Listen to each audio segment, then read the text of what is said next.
Hello students, crash course के इस video series में आज हम लोग ऑप्टिक्स का एक क्वेश्चन डिस्कशन करेंगे। ये काफ़ी इंपॉर्टेंट क्वेश्चन है, हर 1-2 वर्ष में ये पूछे जाते हैं। और यह क्वेश्चन है प्रिज्म से रिफ्रैक्शन की स्थिति में मिनिमम डेविएशन का फॉर्मूला निकालना। क्या जब प्रिज्म से रिफ्रैक्शन होता है तो जो इंसिडेंट रे हैं उनका कितना मिनिमम डेविएशन हो सकता है।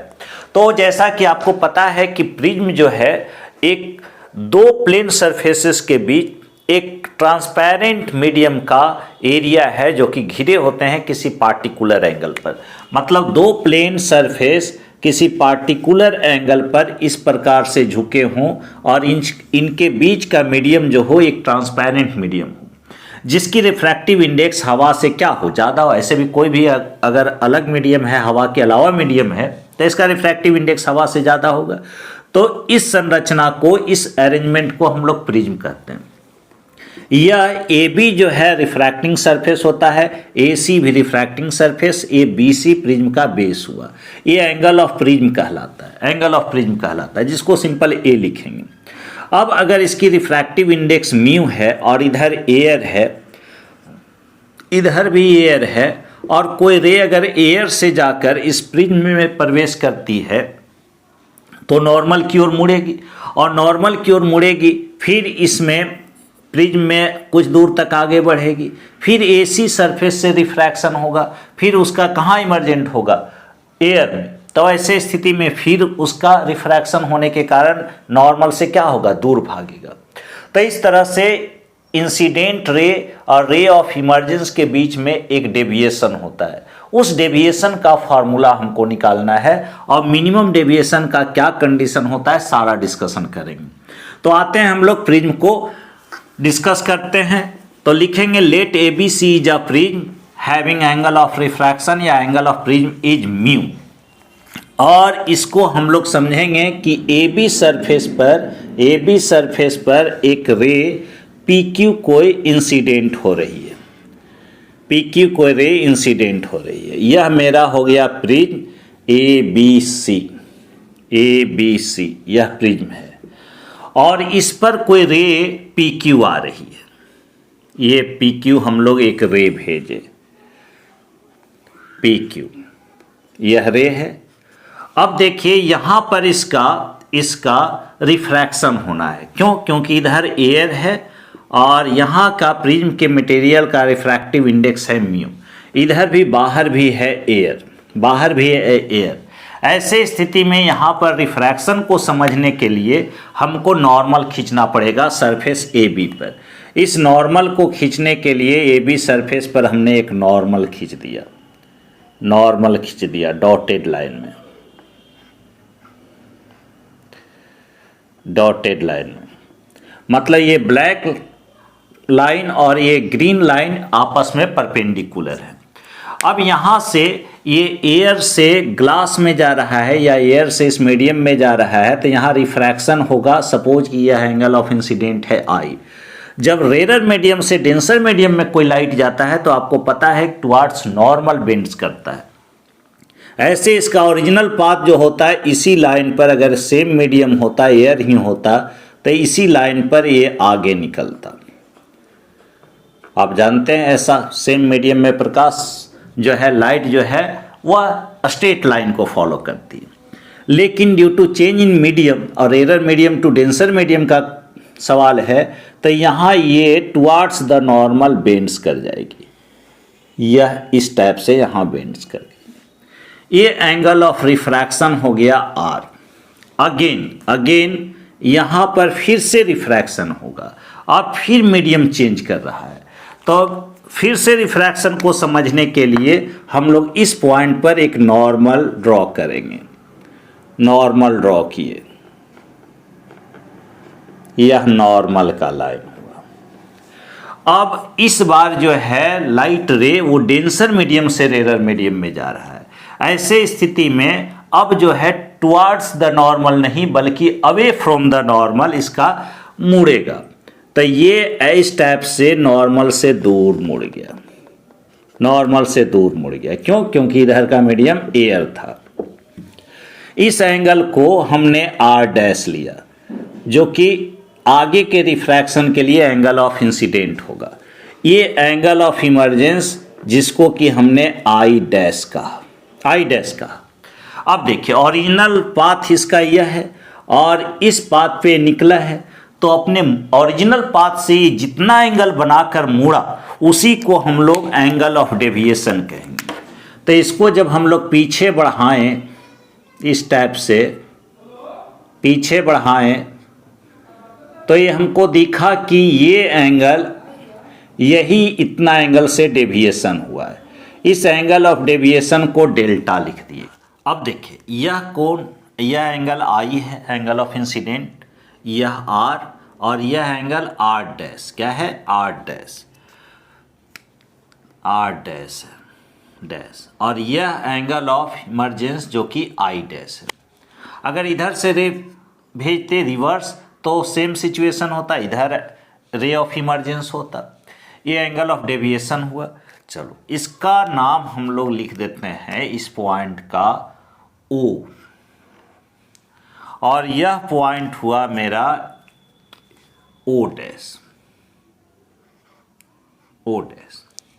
अच्छा, ये आई है ये दोनों के बीच का एंगल, तो यहाँ पर कंप्लीट एंगल होता आई, तो ये जो एंगल बच गया है अंदर से वह कितना लिखा था, आई माइनस आर लिखा था, यह आई माइनस आर। उसी तरह से ये पूरा कंप्लीट एंगल, ये ग्रीन और ये आई डैश होता, तो ये आर डैश है, तो ये एंगल जो बचा ये लिखा था I dash minus R dash, I dash minus R dash. अब देखिए कि इसमें एक क्वेश्चन है कि कोई भी रे जब प्रिज्म से होकर निकलती है आफ्टर रिफ्रैक्शन, तो ये प्रिज्म के बेस की ओर ही मुड़ती है, इस पर ही इस वर्ष एनडीए में क्वेश्चन डाला गया था। 4 फिगर्स बनाए गए थे, 4 रे डायग्राम खींचे गए थे और पूछा गया था कौन सही है। तो इस टाइप का जो है पहला away from the towards the normal, और दूसरा जो रिफ्रैक्शन होगा अवे फ्रॉम द नॉर्मल, और इस तरह से फाइनली यह रे जो होगा रे ऑफ इमर्जेंस वो towards the base of prism होगा।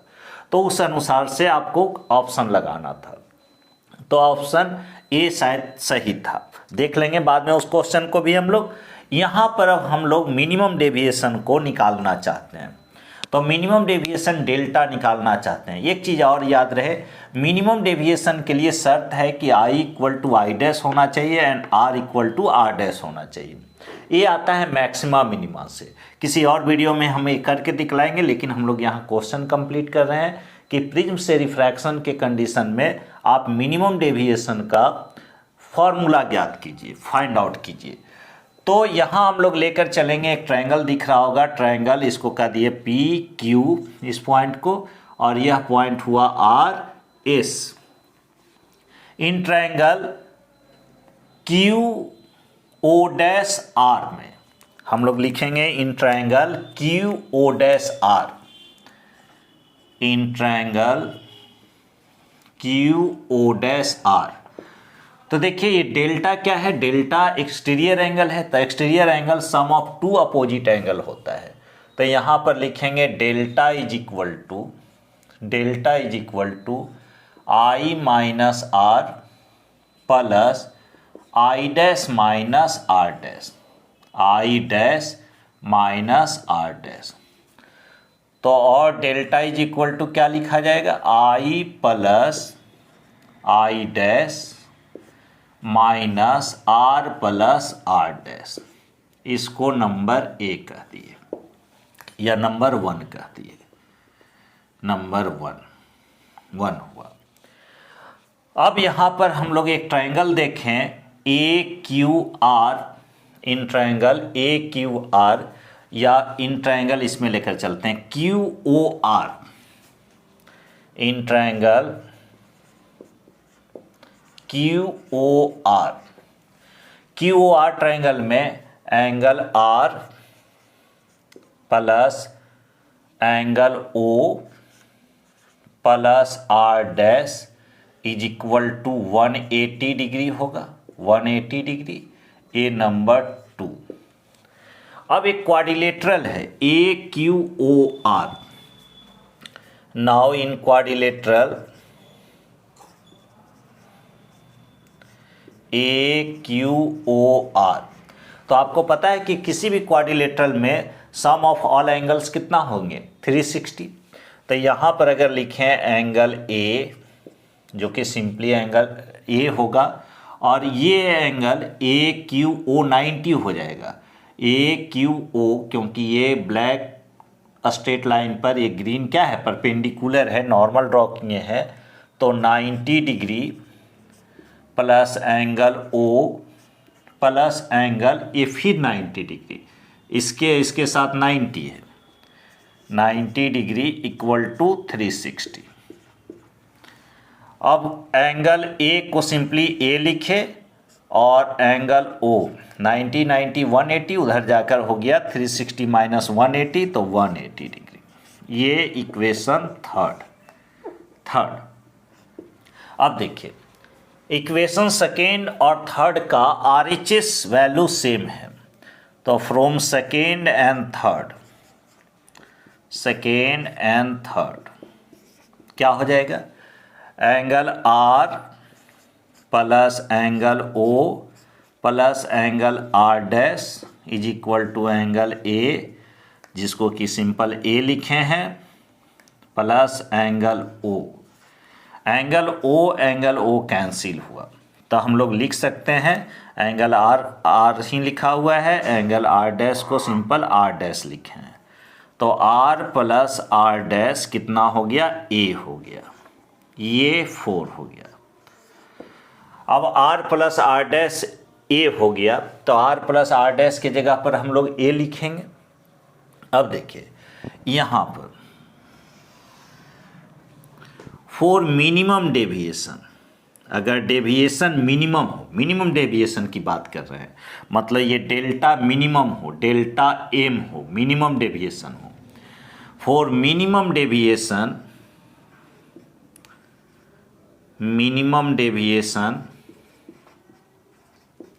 का शर्त है, क्या शर्त है, I is equal to I dash and, मतलब यहाँ का एंगल इसके बराबर होना चाहिए, and R is equal to R dash. ये कंडीशन है, तब यहाँ पर जो डेविएशन होगा वो मिनिमम होगा। ग्राफिकली भी हम लोग देखेंगे, तो यहाँ से देख लीजिए, जब I equal to I dash होगा तो फ्रॉम फर्स्ट डेल्टा एम, अब डेल्टा नहीं, डेल्टा का minimum value, delta M is equal to I plus I dash, तो I equal to I dash है, तो ये हो गया 2i, और r प्लस आर डैश को हमने लिखा था a, तो 2i माइनस a। तो यहाँ से हम लोगों का i कैलकुलेट करेंगे, तो i इज इक्वल टू हो जाएगा del M plus A by 2, del M plus A by 2। Okay, from third से r plus R dash A है, तो 2r इक्वल टू हुआ a, क्योंकि r equal to R dash है, तो इसको हम लोग 2r लिखेंगे, 2r इक्वल टू a, तो ये क्या बतलाएगा, r is equal to a by 2। अब हम लोग स्नेल्स लॉ लगाएंगे। नाउ फ्रॉम स्नेल्स लॉ, अब स्नेल्स लॉ का मदद लेते हैं। फ्रॉम स्नेल्स लॉ क्या कहता है, μ1 sine I is equal to μ2 sine R. यहाँ फर्स्ट मीडियम क्या है, फर्स्ट मीडियम एयर है, जिसका रिफ्रैक्टिव इंडेक्स 1 होता है, तो 1, और साइन आई का वैल्यू निकाले हैं, क्या निकाले हैं, del M plus A by 2, तो इसको लिख देते हैं ऐसे, A plus del M by 2। μ2 क्या है, μ2 है मेरा सेकेंड मीडियम, जिसका रिफ्रैक्टिव इंडेक्स है म्यू, तो म्यू और साइन आर, साइन आर का वैल्यू कितना हुआ, तो आर इक्वल टू है a/2। देख लीजिए आर इक्वल टू है a/2। तो इस तरह से mu refractive index of prism, mu equal to कितना निकल गया, फाइनल यहाँ लिख देते हैं, mu is equal to sine a plus del m by 2 by sine a/2। यही आपका प्रिज्म से रिफ्रैक्शन के केस में आपका मिनिमम डेविएशन और रिफ्रैक्टिव इंडेक्स ऑफ प्रिज्म के बीच का रिलेशन निकालना था। काफ़ी इंपॉर्टेंट है, ऑब्जेक्टिव के केस में भी सिर्फ इतना ही पूछ सकता है। अब इसी में for refraction through thin prism, पतले प्रिज्म की बात किया जाएगा। तो पतला प्रिज्म का मतलब है कि एंगल ऑफ प्रिज्म काफ़ी कम होंगे, उस तरह से आई आर सब छोटे छोटे एंगल होंगे। और आप जानते हैं कि जब थीटा छोटा हो तो साइन थीटा का वैल्यू अप्रॉक्स थीटा हो जाता है। कब? जब थीटा रेडियन में हो। तो इसी में स्पेशल केस में हम लोग लिखेंगे, अगर आप इसका स्क्रीनशॉट ले चुके हैं तो क्या लिखेंगे, इफ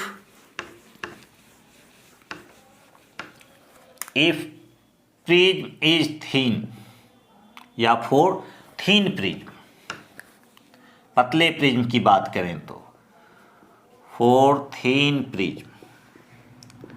अगर आप हिंदी में लिखना चाहेंगे तो यहां पर लिखेंगे पतले प्रिज्म के लिए क्या होगा, एंगल ऑफ प्रिज्म ए छोटा होगा। तो वैसे स्थिति में mu is equal to direct आप लिख सकते हैं साइन थीटा को सिंपल क्या, theta A plus del m by 2 by a/2। कारण क्यों, तो चूंकि इफ थीटा इज स्मॉल, अगर थीटा स्मॉल हो देन साइन थीटा लगभग किसके बराबर हो जाता है, थीटा के बराबर हो जाता है। तो यहाँ 2 से 2 कैंसिल होगा, तो म्यू इज इक्वल टू क्या हो जाएगा, a plus del m by a plus del m by a। अब यहाँ पर हम लोग म्यू का वैल्यू नहीं बल्कि मिनिमम डेविएशन निकालेंगे। तो minimum deviation del m plus a is equal to हो गया म्यू इंटू a। इसलिए डेल m इक्वल टू क्या लिखा जाएगा, del m equal to mu a minus a, तो म्यू माइनस 1 इंटू a। तो ये किसके लिए है, जब प्रिज्म काफ़ी पतला हो तब, मतलब एंगल्स जो हों काफ़ी छोटे छोटे हों तब। तो इस तरह से हमने रिफ्रैक्शन थ्रू प्रिज्म और वैसे कंडीशन में, प्रिज्म से रिफ्रैक्शन के कंडीशन में मिनिमम डेविएशन का फॉर्मूला निकाले या रिलेशन फाइंड आउट किए, mu equal to sine a plus del m by 2 by sine a/2। अब इसमें इसका एक ग्राफ हम लोग बनाकर दिखाते हैं, और ग्राफ क्या है ये आप देखिएगा। आप इसका स्क्रीनशॉट लीजिए। तो इस ग्राफ को समझिए, यहाँ पर हमने mu equal to sine a plus del m by 2 by sine a/2 का हमने इक्वेशन लाया। अब यहाँ पर मिनिमम डेविएशन कब है, जब i बराबर i डैश है। देखिए ये x एक्सिस पर i लिए हैं एंगल ऑफ इंसिडेंस, और एंगल ऑफ डेविएशन को y एक्सिस पर लेंगे। अच्छे, अगर रिवर्स पाथ से चलेंगे तो इधर से अगर रे भेजेंगे तो ये एंगल ऑफ इंसिडेंस होगा, ये एंगल ऑफ इमर्जेंस होगा। निर्गत कोण, ये आपतन कोण हिंदी में। अब क्या है कि एंगल ऑफ इंसिडेंस का दो वैल्यू, एक i तो दूसरा i डैश। तो जब i डैश है इस पर से इधर से आप भेजते हैं, ये अलग है, तो देखिए डेविएशन डेल्टा है। लेकिन जहाँ पर i और i डैश दोनों बराबर हैं, एक देखिए दो एंगल ऑफ इंसिडेंस, ये i डैश, और इसके सामने अगर हम बढ़ें तो यह क्या हो गया, एक को अगर हमने i लिया तो दूसर का क्या है, i डैश है। अब दोनों अलग अलग है, ये i छोटा i डैश बड़ा, तो भी डेविएशन जो है वह कुछ फिक्स्ड है।